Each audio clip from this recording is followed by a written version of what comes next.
Alright, second example, we're going to go through the steps again. All the x's stay on one side. It already is separated that way. So I'll make my box equals 10, and I'll balance it out with the box on the other side. Figure out what goes in the box. I take my b term, which is 6. It's actually a negative 6, but as I said, it doesn't really matter. Take half of it, which is 3, and then square it, and I get 9. So 9 is what goes in the box on both sides. Next step is to factor the left-hand side. So you put x times x, 3 times 3. I need a negative 6, so I need a negative 3 and a negative 3. Equals, this is 19.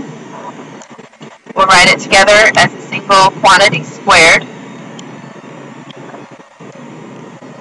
Next step is to square root both sides. That gives me x minus 3 equals plus or minus the square root of 19. I don't know the square root of 19, so we'll just leave it the square root of 19. And then I'll add 3 to both sides. We're actually going to leave our answer as 3 plus or minus the square root of 19. It may read 3 plus the square root of 19 and 3 minus the square root of 19. Or you can just leave it in this form, which is the form I'm going to leave it in. Next example, you can see it's not set up in proper form, so the first thing I need to do is move this 4 to the other side. So I have x squared plus 4x plus the box equals negative 4 plus the box. Look at your b term, which is a 4. Take half of it and then square it. That gives you 4 that goes in the box. When you factor the left-hand side, it will factor into x plus 2, x plus 2. There's your 2x and your 2x. Negative 4 plus 4 is 0. Write it together as a single quantity squared.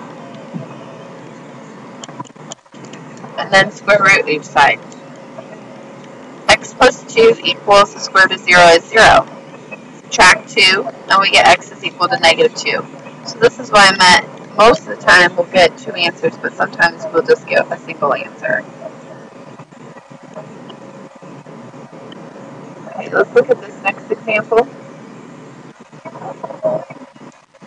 I've got to have all my x's on one side and my number on the other. So I've got x squared minus x squared minus 8x. I need to move my 4 to the other side. I can go ahead and put in my box on both sides so the equation is balanced. What goes inside the box is we have to take half of b and then we have to square it. So I put 16 on each side and then factor x times x. 4 times 4 gives you 16. I need a negative 8. So a negative 4 and a negative 4. 4 plus 16 is 20. Write it as a single quantity squared. And then square root each side. So I end up with x minus 4 equals plus or minus the square root of 20. Now, unlike this last example, or those examples before that, I didn't know the square root of 19. I didn't talk about how it couldn't be broken down because it was already prime number. 20 can be broken down into some other factors. It can be broken down into 4 times 5 and 2 times 2, like you've seen in the previous videos. Remember that the pair comes on the outside and the single stays on the inside. So we actually get x minus 4 is equal to plus or minus 2 square root of 5. Then what I need to do is add 4 to both sides so I can come up with my final answer of 4 plus or minus 2 square root of 5. So there's 2 answers here, 4 plus 2 square root of 5 and 4 minus 2 square root of 5.